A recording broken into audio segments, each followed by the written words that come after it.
வணக்கம் நேயர்களே. இந்த பதிவு ஒரு முக்கியமான பதிவாக நாம் நினைக்கிறோம். குறிப்பாக இன்றைய இளைய தமிழகத்தில் உள்ள இளைஞருடைய சமுதாயத்துக்காக உருவாக்கப்பட்ட இந்த பதிவு. இந்த பதிவை 45 வயதுக்கு மேலே இருக்கிறவங்க பார்த்துட்டு இருந்தீங்கன்னா தயவு செஞ்சு உங்களுடைய இளைய தலைமுறையை கூப்பிட்டு பார்க்க சொல்லுங்கள். உங்கள் மகன், பேரன்கள் இவங்கெல்லாம் பார்க்கணும் அந்த நிகழ்ச்சி. ஏனெனில் 3000 ஆண்டுகளுக்கு முன்பாக வாழ்ந்திருந்த சங்ககால இளைஞர்கள் இன்றைய இளைஞர்களுக்கு ஒரு அறிவுரை சொல்லப் போகிறார். அறிவுரைன்னு சொல்லக்கூட வேண்டாம்னா ஒரு படிப்பினை அல்லது ஒரு வழிகாட்டி. ஆகவே இந்த நிகழ்ச்சி மிக மிக முக்கியமான நிகழ்ச்சி. 3000 ஆண்டுகளிலிருந்து 1400 ஆண்டுகள் வரை தமிழக இளைஞர்கள் வணிகத்தில் ஈடுபட்டு பொருள் சம்பாதித்து தமிழகத்தை சிறப்பாக அமைத்து கொடுத்தார்கள். அதையே இன்றைய தமிழ் இளைஞர்கள் செய்யக்கூடாது என்பதே இந்த நிகழ்ச்சியின் நோக்கம். இந்த நிகழ்ச்சிக்கு ஒரு அடிப்படையான ஒரு தேவையை உண்டு பண்ணது ரீசெண்டாக புலம்பெயர் தமிழர் நல வாரியம் என்ற புது வாரியம் ஒன்றை மாண்புமிகு தமிழக முதல்வர் மு.க.ஸ்டாலின் அவர்கள் அமைத்துள்ளார்கள். புலம்பெயர்ந்த நலத்திட்டங்கள், கல்வி, கலை, பண்பாடு மற்றும் கருத்து பரிமாற்றம் ஆகியவற்றைக்காக ஒரு நிதி வழங்கி கொடுக்கிறது. ஜனவரி 12ஆம் தேதி புலம்பெயர்ந்த தமிழர்களின் நாள் என்றும் அவர் குறிப்பிட்டுள்ளார். இந்த செய்தி எங்களுக்கெல்லாம் மிகவும் மகிழ்ச்சி, குறிப்பாக ஆராய்ச்சியாளர்கள், தொல்லியல் ஆய்வாளர்கள். ஏனெனில் புலம்பெயர்ந்த தமிழர்கள் தமிழ்நாட்டுக்காக செய்த பல தியாகங்கள் மட்டுமல்ல, செல்வங்களை சேர்த்து கொடுத்ததை பற்றி ஆராய்ச்சிகள் இதுவரை அதிகமாக நடைபெறவில்லை. ஆகவே மாண்புமிகு முதல்வர்கள் இதை கருத்தில் கொண்டு தொல்லியல் பார்வையிலும் வரலாற்று பார்வையிலும் தமிழக இளைஞர்களுடைய அந்த காலத்தில் சங்க கால தமிழர்கள் எவ்வாறு தமிழகத்தை வளமாக்கினார்கள் என்பதை பற்றி தான் இப்போ நம்ம பார்க்க போகிறோம். புலம்பெயர்ந்த தமிழர்கள் அப்படின்னா நம்ம உடனே ஒரு 300 ஆண்டுகளுக்கு முன்பாக இலங்கை தோட்டத்துக்கு போனவர்கள், அப்புறம் பினாங்கு, பர்மா இவங்கெல்லாம் போனவர்கள் மட்டுமல்ல, 3000 ஆண்டுகளுக்கு முன்பாக சங்ககால தமிழர்கள் இங்கிருந்து தெற்காசிய நாடுகள் மட்டும் இல்லாமல் எகிப்து, மத்திய ஆசியா இங்கெல்லாம் சென்று வணிகம் செய்து பொருள் ஈட்டி மூட்டை மூட்டையாக தங்க நாணயமும் தங்க காசுகளையும், அதாவது நினச்சி பார்க்க முடியாத அளவுக்கு வெல்த்தை தமிழ்நாட்டுக்கு கொண்டு சேர்த்திருக்கிறார்கள். 13ஆவது நூற்றாண்டுக்கு பயணம் செய்த இத்தாலிய மார்கோ போலோ என்பவர் சொல்கிறார், நான் இந்தியாவில் பார்த்ததை விட தமிழகம் தான் மிக சிறந்த செல்வத்தில் மிக மிக சிறந்ததாக விளங்குகிறது என்று சொல்கிறார் அவர். அப்படிப்பட்ட செல்வ நிலையில் இருந்தது தமிழகம். அது ஏன் இப்போது இல்லை என்பதை பற்றி நம்ம இந்த பதிவில் கடைசியில் பார்ப்போம். ஏன்னா 1954 மதுரையிலையும் தஞ்சாவூர்லேயும் தண்ணீர் தொட்டின்னு வச்சாங்க பஞ்சத்தை போக்குவதற்காக. அப்படிப்பட்ட தமிழகம் எப்படி பஞ்சத்தால் 1954 வளர்ந்தது என்பதையும் நம்ம இந்த பகுதியில் கடைசியில் நம்ம பார்க்க போகிறோம். தமிழக வணிகர்களின் தாக்கம் தெற்காசியா, மத்திய ஆசியா பகுதியில் மிகவும் பரந்திருந்தது மட்டுமில்லாமல் ஒரு மிகப்பெரிய தாக்கத்தை ஏற்படுத்தி உள்ளது என்பது இப்போது கண்டுபிடிக்கப்பட்ட ஆராய்ச்சியின் முடிவுகள். உலகில் அதிகமாக பண்டைய உலகத்தில் அதிகமாக வணிகம் செய்தது 2 பேர். ஒன்று ஃபினீஷியர்கள். ஃபினீஷியம்னா யார்? இன்றைய துருக்கி, லெபனான், சிரியா, இஸ்ரேல் இந்த பகுதியை சேர்ந்தவர்கள். 2வது தமிழர்கள். தமிழர்கள் தமிழ்நாட்டிலிருந்து புலம்பெயர்ந்து தெற்காசிய நாடுகள், எகிப்து இங்கெல்லாம் வணிகம் செய்து பொருளீட்டியதற்கான ஆதாரங்கள், கல்வெட்டு ஆதாரங்கள், வரலாற்று ஆதாரங்கள் நம்ம கிடைத்து கொண்டு வருகின்றன. ஆகவே அவற்றை பற்றி அப்போ நம்ம பார்க்க போகிறோம். இதில் நம்ம முக்கியமாக பார்க்க போகிறது பண்டைய தமிழ வணிகர்கள் தெற்காசிய நாடுகள், மத்திய ஆசியா உள்ள அந்த இது இருக்கு இல்லையா, அந்த வணிகத்தை தன்னுடைய கட்டுப்பாட்டில் வச்சுருந்தாங்கிறது தான் முக்கியமான விஷயம். அது ஃபார் எக்ஸாம்பிள் மிளகு, இஞ்சி, ஏலக்காய், லவங்கப்பட்டை, மஞ்சள், அப்போ தந்தம், முத்து, பவளம் எல்லாத்துக்குமே நம்ம கண்ட்ரோலில் தான் இருந்தது. தமிழர்கள் என்ன ரேட்டு வைக்கிறாங்களோ அந்த ரேட்டு தான் அது. இது ஒரு கல்வெட்டு இப்போது ஜாவா நாட்டில் கிடைக்கப்பட்ட கல்வெட்டில் தெரிகிறது தமிழர்கள் எந்த அளவு நம்ம அந்த காலத்து அந்த வணிகத்தை கண்ட்ரோலில் வச்சுருந்தாங்கன்னு சொல்லிட்டு. அதே போல் சங்க காலத்திலிருந்தே இலங்கைக்கும் நமக்கும் நிறைய வர்த்தக தொடர்பு உண்டு, வணிக தொடர்பு உண்டு. இதை பல ஆராய்ச்சி கட்டுரைகள் வெளியில் வந்தாச்சு. இப்போ நான் சொல்ல வேண்டியது மெயினாக என்னென்னு கேட்டிங்கன்னா, பரதவர்கள் 2 பேர் குதிரை விற்கிறதுக்காக இலங்கைக்கு போயிருக்காங்க. தன்னுடைய புத்திசாலித்தனத்தினாலும் தன்னுடைய நேர்மையாலும் அங்கேயே அவங்க செட்டில் ஆகி அரசர்களும் ஆயிடுறாங்க. 40 ஆண்டு காலம் இலங்கை ஆண்ட பரதவர்கள் 2 பேர். பரதவர்கள்னால் யாருன்னு நினைக்கிறாங்க? இன்றைய மீனவ சமுதாயத்தை சேர்ந்தவர்கள். இது வந்து மீனவ சமுதாயத்துக்கு ஒரு முக்கியமான ஒரு மகிழ்ச்சிகரமான செய்தி இது. இதை பற்றி ஆராய்ச்சியும் அதிகமாக நடக்கலை.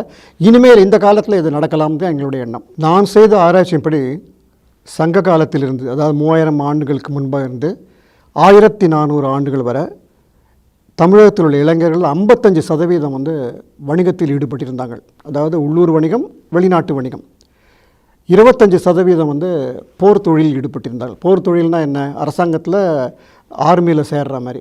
மிச்சம் இருக்கிற 20% வந்து மற்ற தொழிலில் ஈடுபட்டிருந்தார்கள். இது எப்படி அவ்வளவு துல்லியமாக நீங்கள் சொல்கிறீர்கள் என்று கேட்கலாம். இதுக்கு வந்து ஆதாரம் நமக்கு தொல்காப்பியத்தில் இருக்கிறது. தொல்காப்பியத்தில் வந்து பொருள் வயிற் பிரிவு என்று ஒன்று இருக்கிறது. அதாவது இதில் எப்படின்னு கேட்டிங்கன்னா, பொருளை ஈட்டுவதற்காக குடும்பத்தை விட்டு பிரிவதற்கான ஒரு சொல் இது. ஆகவே தொல்காப்பியத்திலிருந்தே என்ன தெரிகிறதுன்னு கேட்டிங்கன்னா, இளம் வயதிலேயே வணிகம் செய்வதற்காக தன்னுடைய குடும்பத்தை விட்டு பிரிவர்கள் அதிகமாக இருக்கிறார்கள் என்று தெரிகிறது. ஏற்கனவே சொன்னது போல் 13ஆம் நூற்றாண்டில் வந்த மார்கோ போலோ ரொம்ப தெளிவாக இதை பற்றி சொல்கிறாரு. இந்த செய்தியை வந்து நமக்கு வந்து கணியன் பாலன் என்ற சிறந்த ஆய்வாளர் பழந்தமிழ் சமுதாயமும் வரலாறும் என்ற நூலில் சொல்கிறார். அவர் என்ன சொல்கிறார்னா, இந்த மாதிரியான ஒரு சமுதாய நோக்கு, சிறு வயதிலேயே வணிகம் செய்வது என்ற நோக்கு வந்து சங்க காலத்திலிருந்து இருந்து வருகிறது. இப்போவும், அதாவது 13ஆம் நூற்றாண்டு கடைசி வரை இது இருந்து வருகிறது என்று சொல்கிறார். மார்கோ போலோ என்ன சொல்கிறார் என்பதை கணியன் பாலன் இவ்வாறு எழுதுகிறார். ஆண் மக்களுக்கு 13 வயதாகிவிட்டால் பெற்றோர்கள் அவர்களை வீட்டில் வைத்துக் கொள்வதில்லை. அந்த வயதில் வணிகம் செய்யும் பொருளீட்டும் ஆற்றலை அவர் பெற்றுவிடுகிறார்கள் என்றும் அவர்களை வளர்க்கும் பொறுப்பு அதற்கு மேல் தங்களுக்கு இல்லை என்று பெற்றோர்கள் கருதுகிறார்கள். எனவே இந்த பிள்ளைகளின் கையில் 20 அல்லது 24 கரோட்டா அளவுக்கு சமமான பணம் கொடுத்து அவர்களை வெளியில் அனுப்பிவிடுகிறார்கள். அதன் பின் தங்கள் பெற்றோர்களது வருமானத்தில் கிடைக்கும் சோற்றில் ஒரு பருக்கையும் அவர்கள் தொடுவதில்லை என்கிறார் மார்கோ போலோ. ஆகவே கணியன் பாலன் சொல்கிறார், கிபி 11ஆம் நூற்றாண்டு தமிழ் இளைஞர்கள் கூட வணிகம் செய்து பொருள் ஈட்டியுள்ளனர் என்பதற்கு இக்கூறு ஒரு வரலாற்று ஆதாரமாக உள்ளது எனவும் இத்தகைய பொது மனோபாவம் சங்க காலத்துக்கு முன்பிருந்ததே வேரூன்றி இருந்தது என்றது அவர் கூறுகிறார். இப்போ இது இன்னொரு ஆதாரம் ஒன்று இருக்குது. சிலப்பதிகாரம் எடுப்போம். சிலப்பதிகாரத்துடைய தலைவர்கள் ஹீரோயின் வந்து கோவலன், கண்ணகி. கோவலன் தன்னுடைய செல்வத்தை வந்து மாதவியிடம் இழந்து விடுகிறார். அப்போது என்ன பண்ணிடுறாங்கன்னா, ஒரு நாள் இரவு யாருக்கும் தெரியாமல் கண்ணகி, கோவலன் 2 பேரும் மதுரைக்கு போகிறாங்க. எதுக்கு போகிறாங்க? பொருள் ஈட்டுவதற்காக. நல்லா பார்த்தீங்கன்னா 2 பேருடைய பெற்றோர்களும் பார்த்தீங்கன்னா ரொம்ப பணக்காரர்கள். கண்ணகியின் தந்தை வந்து மாநாயகன், அதாவது ஏகப்பட்ட கப்பல் தலைவன். கோவலனுடைய தந்தை வந்து மாசாத்துவான், ரொம்ப பெரிய ஒரு இண்டஸ்ட்ரியலிஸ்ட். ரொம்ப சுலபமாக கண்ணகியோ இல்லை கோவலனோ இந்த நஷ்டத்தை ஈடு பண்ணிருக்கலாம். கண்ணகி வந்து தன்னுடைய அப்பாட்ட கேட்கலாம், மாப்பிள்ளை ஒரு சின்ன தப்பு பண்ணிட்டாருங்க, அதுக்காக ஒரு 10,000 கழிஞ்சு பொன் வேணும்னா உடனே கொடுத்துருப்பாங்க. ஆனாலும் அவங்க வந்து தன்மானம் கருதி அப்பாட்ட கேட்கக்கூடாது என்பதற்காக பொருளீட்டுவதற்காக மதுரை போகிறாங்க. இதிலேருந்து நல்லா தெரிகிறது, சங்க காலத்தில் தன் சொந்த காலில் நின்று பொருளீட்டி அதில் வாழ்வது தான் சரியான வாழ்க்கை முறை என்று சங்க காலத்தில் இருந்ததற்கான ஆதாரங்கள் இது. இப்போ அந்த மனோபாவம் இல்லை என்பது உண்மை. 4 ஆண்டுகளுக்கு முன்பாக நான் வந்து மதுரையில் வந்து ஒரு விருது விழா ஃபங்க்ஷனில் போனபோது என் பக்கத்தில் இருந்தவர் வந்து கோயம்புத்தூர் அதாவது டெக்ஸ்டைல் இண்டஸ்ட்ரியோட பிரசிடெண்ட். அவர்கிட்ட கேட்டேன், வந்து நிறைய ஜாப்ஸ்லாம் இருக்கான்னு. அவர் சொன்னால் 60,000க்கும் அதிகமான வேலைகள் இருக்கின்றன, ஆனால் யாரும் வேலை செய்ய வரமாட்டேங்கிறாங்க, வேறு வழி இல்லாமல் நாங்கள் வந்து பீகார், ஒரிசா இங்கேருந்து கூப்பிடுகிறோம், இங்கே இருக்கிறவங்க வரமாட்டேங்கிறாங்க அந்த ஜாபுக்கு. நான் சொன்னேன், ஏங்கன்னு கேட்டால், இங்கே வந்து இளைஞர்கள் டெக்ஸ்டைல்ஸில் வேலை செய்து அகௌரவமாக நினைக்கிறாங்க, வரமாட்டேங்கிறாங்க. இந்த சம்பளம் வந்து குறைவாக இருக்குன்னு நினைக்கிறத விட எதுக்கு வேலை செய்யணும்னு நினைக்கிறாங்க. இந்த சம்பவத்தில் பக்கத்தில் இருந்த ஒரு மருத்துவர் சொன்னார், அவர் வந்து மேல் நாடுகளுக்கு அடிக்கடி போயிட்டு வருவார். என்ன சொன்னார்னா, ஐரோப்பா நாட்டிலும் அமெரிக்காவிலும் 16 வயதிலிருந்தே இளைஞர்கள் வேலைக்கு போயிடுறாங்க. அதை வந்து கௌரவமாக நினைக்கிறாங்க அவங்க. இண்டஸ்ட்ரியல் ரெவல்யூஷன், தொழில் புரட்சி வந்த பிறகு இளைஞர்களுடைய இந்த வேலையினால்தான் ஐரோப்பாவும் அமெரிக்காவும் இன்று சிறப்பாக வளர்ந்தவுடைய காரணமே எங்களுடைய ஹார்ட் ஒர்க், இளைஞர்களுடைய ஹார்ட் ஒர்க். இதை வந்து சங்க காலத்தில் இருந்திருக்கிறது, 13th century வரை இருந்திருக்கு, இப்போ இல்லை என்பது தான் இது. அந்த மருத்துவர் என்ன சொன்னார்னா, இந்த காலத்தில் மேல்நாட்டில் வந்து ஒரு இளைஞன் ஒரு காதலிக்கு போய் ஒரு பரிசு கொடுக்கும்போது, இந்த பரிசை நானே சொந்தமாக சம்பாதிச்சு வந்ததுன்னா தான் ஏற்றுப்பாளம். எங்கள் அப்பா கொடுத்த பணத்திலேருந்து வாங்கிட்டு வந்தேன்னா தூக்கி எறிஞ்சிடுவாங்க. ஆனால் இங்கே என்ன நடக்கிறதுன்னு அவர் சொல்கிறார். இங்கே இளைஞர்கள் வந்து அதிகபட்சம் அப்பா அம்மாட்டேருந்து எவ்வளோ பணம் சுரண்டலாம் என்று தான் நினைக்கிறார்களே தவிர தானே சொந்தமாக வேலை செய்து காதலிக்கு பரிசு கொடுக்க வேண்டும் என்ற எண்ணம் இல்லை என்று அவர் சொல்கிறார். இது அவருடைய கருத்து. நீங்கள் எப்படி ஃபீல் பண்ணுங்கன்னு கமெண்ட்ஸில் நீங்கள் சொல்லுங்கள் அதை பற்றி. ஆனால் கூட அவர் சொன்ன மற்றொரு பாயிண்ட் என்னங்கன்னா, இன்றைய தமிழ் சினிமாவும் இந்த இளைஞர்களை வந்து இளவயதிலேயே அதாவது அந்த பிஸ்னஸ் செய்யணும் அப்படிங்கிறது நோக்கோடும் இல்லை என்பது தான் உண்மை. பெரும்பாலான தமிழ் சினிமாவில் பாருங்களேன், ஹீரோ பக்கத்தில் சுற்றிட்டு இருக்கிற அந்த காமெடி பட்டாளம் எல்லாமே அப்பாட்டேருந்து எப்படி பணத்தை சுரண்டலாங்கிறதும் நமக்கு சொல்லிக் கொடுக்கும். ஸோ இந்த மனோபாவம் அந்த காலத்தில் இல்லை. ஆகவே சங்க இலக்கியம் காலம் தொடங்கி 1300 ஆண்டுகள் வரை இளம் வயதிலேயே வணிகம் செய்து பொருள் ஈட்டி வீட்டையும் நாட்டையும் வளமாக்குவது தான் இருந்தது. அந்த பண்பாடு இப்போ இல்லை என்பது தான் வருத்தத்தக்கது. இதில் ஒரு விஷயம் நான் சொல்ல விரும்புகிறேன். என்னுடைய கால்குலேஷன் படி நான் 25% சொன்னேன் இல்லையா மற்ற தொழில். இன்றைக்கி அப்படி தாங்க. இன்றைக்கி நீங்கள் ஆவரேஜாக பார்த்தீங்கன்னா ஒரு குறிப்பிட்ட ஒரு துறையில் தான் சிறந்து விளங்க வேண்டும் என்று ஒரு மாணவன் நினச்சி அதில் வெற்றி பெறதுங்கிறது வேறு. நிறைய பேர் பண்ணுறாங்க. ஐஏஎஸ்ஸாக போகணும்னு நினைக்கிறாங்க, ஐபிஎஸ் மருத்துவராக போகணுன்னு ஆசைப்பட்றாங்க, அல்லது வந்து ஒரு மற்ற தொழிலெலாம் போகணும், அதாவது ஒரு பர்டிகுலர் டிசிப்ளின்லாம் நினைக்கிறாங்க. அவங்களாம் தாராளமாக வரட்டும். ஏன்னா இன்றைக்கி பார்த்தீங்கன்னா ஐஏஎஸ் ஆஃபீஸர்லாம் எங்கெல்லாமோ எந்தெந்த இதில் வந்தவங்களாம் வந்திருக்காங்க. அதை பற்றி பிரச்சனையே இல்லை.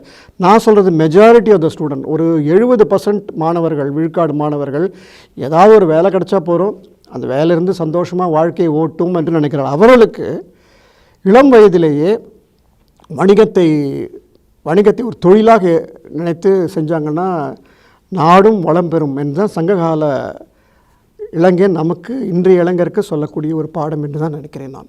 இப்போ அடுத்த கேள்விக்கு வருவோம். இந்த அளவுக்கு வந்து தமிழ்நாட்டில் நடைபெற்ற வணிகம் அந்த அளவுக்கு பிரம்மாண்டமானதா அப்படின்னு நீங்கள் கேள்வி கேட்கலாம். அதுக்கு ஒரு அருமையான ஆதாரம் ஒன்று நமக்கு கிடைத்திருக்கிறது. முசிறி அலெக்சாண்டர் வணிக ஒப்பந்தம் வியன்னாவில் உள்ள ஒரு அருங்காட்சியகத்தில் கண்டுபிடிக்கப்பட்ட ஒரு பேப்பரில் எழுதப்பட்ட வணிக ஒப்பந்தம். இதனுடைய காலம் 150 AD, அதாவது 150 கிறிஸ்துவருக்கு பிறகு, 150 CE கரண்ட் ஈரா. இந்த ஒப்பந்தம் யார் யாருக்கு நடந்திருக்குன்னா, முசிறியில் இருந்த தமிழ் வணிகனுக்கும் நைல் நதி கரையில் உள்ள அலெக்சாண்ட்ரியாவில் உள்ள மற்றொரு கிரேக்க வணிகனுக்கும் இடையே நடந்த ஒப்பந்தம். இந்த ஒப்பந்தம் கிரேக்க மொழியில் எழுதப்பட்டது. எழுதியவன் தமிழன். அவன் என்ன சொல்கிறாருன்னா, ஒருவேளை அந்த கப்பல் பாதி கடலில் முழுகிவிட்டால் எந்த மாதிரி நஷ்ட ஈடுகள்லாம் கொடுக்க வேண்டும் அப்படிங்கிறத பற்றி டீட்டெயிலாக இருக்குது. அது மட்டும் இல்லாமல் அந்த கப்பலில் என்னென்ன மாதிரியான பண்டங்கள் இருக்கிறது என்று தெரிகிறது. இந்த கணக்கு போட்டு பார்த்தோம்னா அந்த சிறிய கப்பல் இருக்கிற மதிப்பு, இன்றைய மதிப்பு பார்த்தீங்கன்னா 40லேருந்து 60 கோடி ரூபாய். 60 கோடி ரூபாய் பொறுமானமுள்ள பண்டங்கள் உள்ள அந்த கப்பல் முசிறியிலிருந்து அலெக்சாண்ட்ரியா போயிருக்குங்க. இந்த மாதிரி நூற்றுக்கணக்கான கப்பல்கள் 3000 ஆண்டுகளுக்கு முன்பாக 1400 ஆண்டுகள் வரை போயிட்டு வந்துட்டுருக்கு. அப்படின்னா பாருங்கள், எத்தனை செல்வங்கள் வந்து நமக்கு, எத்தனை பணம் நம்ம அங்கே ஆசிய நாடுகளிலிருந்து ரோமானிய நாடுகளிலிருந்து நம்ம பெற்றிருப்போம் என்று தெரிகிறது. இப்படிப்பட்ட நூற்றுக்கணக்கான கப்பல்கள் இந்த பக்கம் வந்தாங்கன்னா வங்காள வரிகுடா பார்த்தீங்கன்னா வசவசமுத்திரம், அப்புறம் புதுகேனா புதுச்சேரி. அந்த காலத்தில் கிரேக்கர்கள் பாண்டிச்சேரிங்கிறது சரியான வேலை, புதுச்சேரி தான் சரியான சொல். புதுகேன்னு இருக்கும். அங்கேருந்து பண்டங்களை எடுத்துப்பாங்க. அப்புறம் கமேரான்னு வருவாங்க. கமேராங்கிறது காவேரி பூம்பட்டினம். அங்கே வந்து பண்டங்கள் எடுத்துப்பாங்க. அப்படியே இந்த பக்கம் வந்து முசிறி அங்கே எடுத்துன்னு அங்கேருந்து புரோச்சுப்பாங்க, புரோக்கச்சா, அங்கேருந்து போய் அலெக்சாண்ட்ரியா போவாங்க. இந்த மாதிரி நூற்றுக்கணக்கான கப்பல்கள் பண்டங்களை ஏற்றுக்கொண்டு 3000 ஆண்டுகளுக்கு முன்பாக தமிழகத்தை வளமாக்கின்றன என்பதுதான் இதனுடைய நோக்கம். அது இந்த முசிறி அலெக்சாண்ட்ரியா வணிக ஒப்பந்தத்தில் நம்ம தெரிஞ்சுக்கிற மற்றொரு உண்மை என்னென்னா, சங்ககால தமிழன் பல மொழிகளை கற்றிருந்தான்னு. இந்த ஒப்பந்தம் வந்து அவன் வந்து கிரேக்க மொழியில் எழுதியிருக்கான். ஆகவே சங்ககால தமிழனுக்கு கிரேக்க மொழி தெரிந்திருக்கிறது, எழுதவும் படிக்கவும் தெரிந்திருக்கிறது இல்லையா? அப்போ தெரிஞ்சிருக்கணும் அது. அதே மாதிரி அது ஏன் கேட்டால் ஒரு வணிகம் சிறப்பாக இருக்க வேண்டுமென்றால் பல மொழிகளை கற்றுக்கொள்வதில் தவறே இல்லை. உலகம் முழுக்க அதை நடந்துகிட்ருக்கு. ஒரு மொழியை நீங்கள் திணித்தீர்களானா அதை எதிர்க்கலாம், அது வேறு. ஆனால் சங்ககால தமிழன் பல மொழிகளை கற்று வணிகத்தை வந்து சிறப்பாக ஆக்கினான் என்பதற்கு இது உதாரணம். ஒரு சின்ன எக்ஸாம்பிள் நான் சொல்கிறேன். சென்னையில் இருக்கிற மிக முக்கியமான பிஸ்னஸ் ஏரியா வந்து பாரிஸ்கான் எஸ்பிளனேட்னு சொல்லுவோம். அந்த ஏரியாவில் வந்து ஒரு நாளைய வருமானம் வந்து 60லேருந்து 80 கோடி ரூபாய்ன்னு சொல்கிறாங்க. அதாவது இந்த டேர்ன் ஓவர். அவ்வளவு பொட்டன்ஷியல் பிஸ்னஸ் ஏரியா. அங்கே பார்த்தீங்கன்னா அந்த ரோடு வந்து ரொம்ப சிறு ரோடாக தான் இருக்கும். சின்ன சின்ன ரோடாக, கார்லாம் கூட போக முடியாது. மோஸ்ட் ஆஃப் த டிரான்சாக்ஷன் நடக்கிறதெல்லாம் வந்து 4 சக்கர வண்டி, அப்புறம் சைக்கிள் ரிக்ஷா. அப்போ எதேர்ச்சியாக நீங்கள் பார்க்கும்போது சைக்கிள் ரிக்ஷா ஓட்டினர் வந்து ரொம்ப ஜஸ்ட் லைக் தட் வந்து குஜராத்தி மொழியில் ஏதோ பேசிகிட்டு இருக்கார். நான் கேட்டேன், உங்களுக்கு குஜராத்தி மொழி எப்படிங்க தெரியும்னு கேட்டேன். சார், எனக்கு வந்து உருது, குஜராத்தி, ஹிந்தி 3 நல்லா தெரியும். 10 வருஷமாக அங்கே இருக்கேன். ஒரு நாள் எனக்கு வருமானம் 1000 ரூபாய்க்கு மேலே. இந்த 3 மொழியும் தெரியலன்னா இங்கே பிஸ்னஸ் பண்ண முடியாதுன்னு சொன்னார். இது ஒரு எக்ஸாம்பிள் அது. ஸோ அந்த காலத்து சங்ககால தமிழனும் பல மொழிகளை கற்றிருந்து அந்த மொழிகள்னால வணிகத்தை அதாவது நல்ல வணிகத்தை கொண்டு வந்து தமிழ்நாட்டை வளமாக்கினான் என்பதற்கு இது ஒரு உதாரணம். இது இப்போது அடுத்த கேள்வி என்னென்னா, பண்டைய தமிழனுடைய வணிகம் நேர்மையானதா என்ற ஒரு கேள்வி வருகிறது.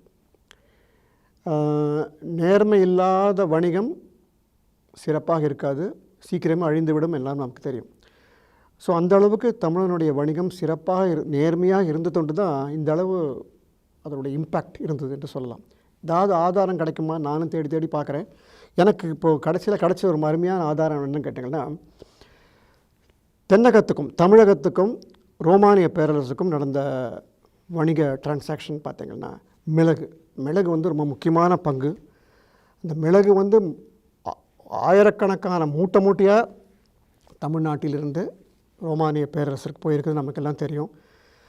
இந்த மாமிசத்தை பதப்படுத்துவதற்கு மட்டுமில்லாமல் மிளகு பல விதங்கள் ரோமானியர்களுக்கு பயனுள்ளதாக தினசரி வாழ்க்கைங்கிறதுனால அதை வந்து எக்கச்சக்கமாக காசு கொடுத்து நம்மள்கிட்ட வாங்கினாங்க. There is one reference also. ஒரு அரசன் சொல்கிறான், இந்த மாதிரி மிளகுக்கு நீங்கள் ரோமானிய காசுகளை கொடுத்தாங்கன்னா ரோமானிய கருவூலமே எம்டியாக போயிடும், நம்மளை வந்து பேங்க்ரப்டாக போயிட போகிறோம் அப்படிங்கிற லெவலில் வந்து ரோமானிய பேரரசர் சொல்லியிருக்கிறாருன்னா பார்த்துங்க எந்த அளவுக்கு தமிழ்நாட்டு தென்னகத்து மிளகு அந்த அளவு அந்த காலத்தில் பாப்புலராக இருந்திருக்குன்னு சொல்லிடுது. இந்த 3வது நூற்றாண்டிலிருந்தே நமக்கும் தென்னகத்துக்கும் ரோமானிய பேரரசுக்கும் இடையே உள்ள வர்த்தகம் குறைஞ்சிட்டே வருது. ரோமானிய பேரரசு 4வது நூற்றாண்டுக்கு வீழ்ச்சி அடைகிறது. அட்டிலா த ஹன், நம்ம ஹூனர்கள்னு சொல்லுவோம், அவங்க வந்து ரோமானிய சாம்ராஜ்யத்தை கைப்பற்றுகிறார்கள்.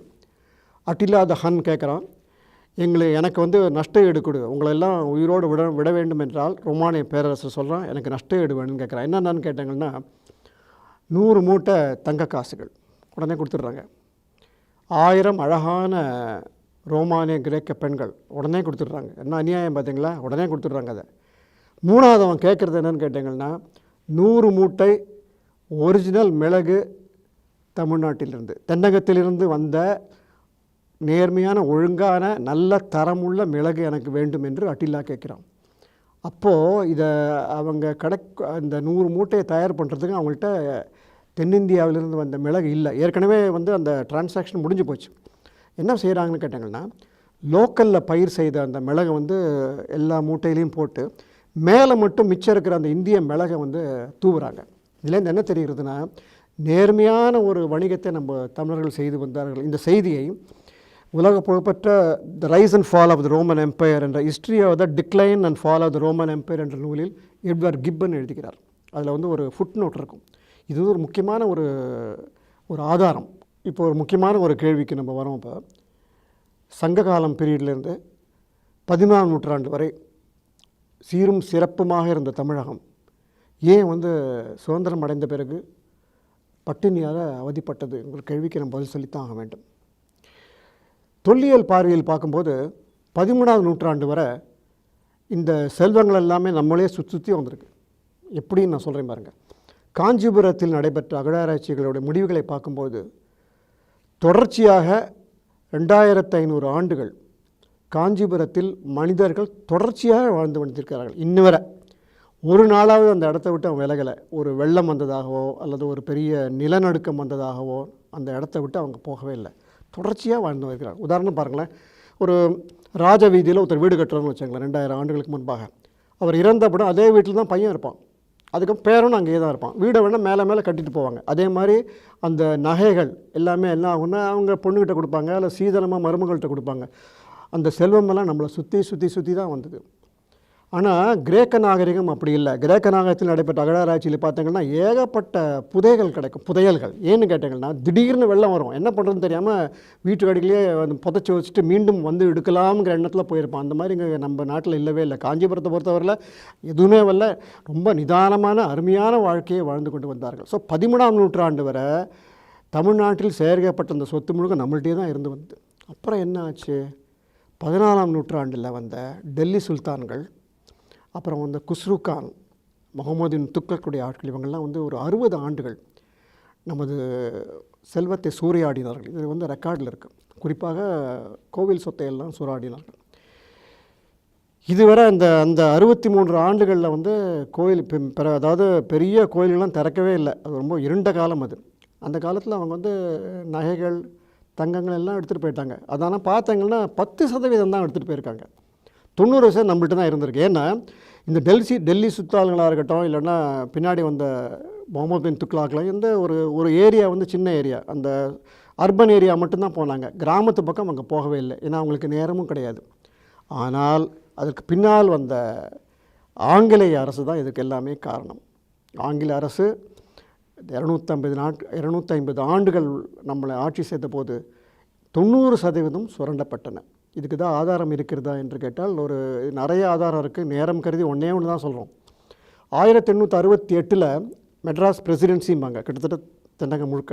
அதில் 650 ஜமீன்கள் இருந்தன. அதை வந்து கண்ட்ரோல் பண்ண ஜமீன்தார்கள். ஜமீன்தாரோட வேலை என்னன்னு கேட்டிங்கன்னா, வரி வசூல் செய்து பிரிட்டிஷ் அரசு கொடுக்க வேண்டும். எங்கே வசூல் பண்ணுவாங்கன்னா, குடியானவர்கள்கிட்ட அந்த வரி வாங்க, அண்ட் ஆல்சோ ட்ரேட், அதெல்லாம். முக்கால்வாசி பெரும்பான்மையான ஜமீன்தார்கள் வந்து ஆங்கிலேயரோட அடிவரடிகள்னு சொல்லுவாங்க. அவங்களோட பிரிட்டிஷ் ஒயின் சாப்பிட்றது, ஆடம்பரமாக வாழ்வது, பெண் சவகாசம், இதெல்லாம் வந்து பிரிட்டிஷ்காரங்க ஜமீன்தார்கிட்ட சொல்லி கொடுத்துட்றாங்க. ஆகவே ஜமீன்தார்கள் ஒரு நாட்டை பார்க்கவே இல்லை. மெஜாரிட்டி ஆஃப் தம் என்ன பண்ணுறாங்கன்னா, நல்ல வாழ்க்கை, சொகுசான வாழ்க்கை வாழ்ந்தார்களே தவிர கிராமப்புற வாழ்க்கையை விட்டுட்டாங்க. அதனால் ஆயிரக்கணக்கான விவசாயிகள் நசுக்கப்பட்டார்கள். அது மட்டும் இல்லாமல் பிரிட்டிஷ் அரசு செயற்கையாக ஒரு பஞ்சத்தை உண்டு பண்ணியது. ஆகவே வரி வசூலிக்க முடியாமல் இருந்தார்கள் ஜமீன்தார்கள். அப்போ என்ன, திடீர்னு ஒரு நாள் ஒரு மெசேஜ் வரும் பிரிட்டிஷ் கவர்மெண்ட்டில், வரியெல்லாம் கொடுப்பான்னு. இவன்ட்டு எங்கே போவான் வரிக்கு? குடியானவன்ட்டே வரி வசூலிக்க முடியாது. ஏன்னா குடியானவன் வந்து பஞ்சத்தில் வாடி கடை சாக போகிறான். அப்போ வேறு வழி இல்லாமல் தமது மூதாதையர் சேர்த்து வைத்திருந்த தங்கங்கள், அப்புறம் ஆபரணங்கள், வெய்டூரிங் எல்லாத்தையுமே பிரிட்டிஷ்காரர்கள் கொடுத்தார்கள் என்பது இன்றைய கண்டுபிடிக்கப்பட்ட ஆராய்ச்சி முடிவு. ஆகவே இந்த பிரிட்டிஷ் காலத்தில் 250 ஆண்டுகளில் வந்து நம்ம 90% தமிழகத்தினுடைய நம்முடைய அந்த வெல்த்தை இழந்து விட்டோம் என்பது தான் உண்மை. இதை இப்போ சொல்லி பயனில்லை. என்ன சொல்லி பயனில்லை? எதுவுமே இனி எதுவும் செய்கிறதுக்கு எதுவும் இல்லை. ஆனால் இன்றைய தமிழக இளைஞர்கள் இதை மனசில் வச்சுட்டு இளமையிலேயே, அதாவது படிக்கும்போதும் சரி, உடனேயே அந்த ட்ரேட், வணிகத்தில் ஈடுபட்டு, இப்போ நிறைய ஸ்கோப் இருக்குது. முன்ன மாதிரி இல்லை. திரைக்கடலோடி திரவியம் தேர வேண்டிய அவசியம் இல்லை. ஆன்லைன்லேயே பண்ணலாம். அதுவும் சவுத் ஈஸ்ட் ஏஷியாவில் உங்களுக்கு ஏகப்பட்ட ஸ்கோப் இருக்குது. வியாபாரம் செய்வதில், வணிகம் செய்வதில், அதெல்லாம் செஞ்சாங்கன்னா நிச்சயமாக தமிழ்நாடு மீண்டும் செல்வம் கொழிக்கும் என்பதில் நிச்சயம் சந்தேகமே இல்லை. இந்த பதிவை முடிக்கிறதுக்கு முன்னாடி ஒரு பஞ்ச் லைனோட முடிக்க விரும்புகிறேன். என்ன பஞ்ச் லைன் கேட்டீங்கன்னா, வீரமும் காதலும் மட்டும்தான் சங்ககால இலங்கையின் பண்புகள் அல்ல, வணிகம் செய்து பொருளீட்டி வீட்டையும் நாட்டையும் சிறப்பாக ஆக்குவதுதான் என்பதுதான். வாழ்க தமிழகம், வாழ்க தமிழக இளைஞர்கள். மீண்டும் சந்திப்போம் வேறொரு செய்தியோடு. வணக்கம்.